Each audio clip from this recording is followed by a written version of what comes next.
নমস্কার বন্ধুরা, আজ আমার গন্তব্য কোচবিহারের ঐতিহাসিক এক স্থান গোসানিমারিতে।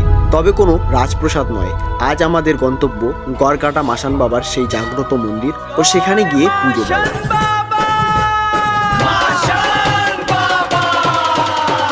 মাসান ঠাকুর উত্তরবঙ্গের লোকসংস্কৃতির এক অত্যন্ত শক্তিশালী দেবতা, যাকে মনে করা হতো গ্রাম ও সীমানার রক্ষাকর্তা। গোসানিমারির এই গড়কাটা অঞ্চলটির নামের মধ্যেই লুকিয়ে আছে ইতিহাস। প্রাচীন কামতাপুর রাজ্যের গড়ের পাশেই এই দেবতার অধিষ্ঠান, আর এই গড়ের রক্ষাকর্তা হলো এই মাসান ঠাকুর, তাই তার নাম গড়কাটা মাসান ঠাকুর।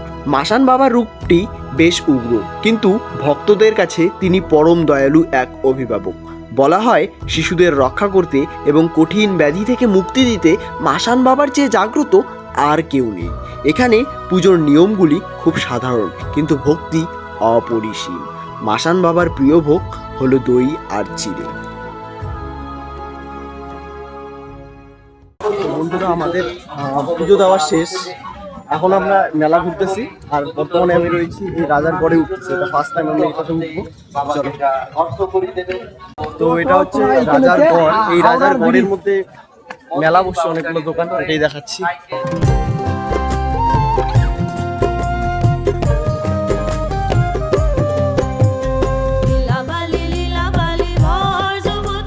আপনি কি জানেন এটি হলো উত্তরবঙ্গের সবচেয়ে বড় মাসান মেলা, যেটি প্রায় 1 মাস ব্যাপী হয়।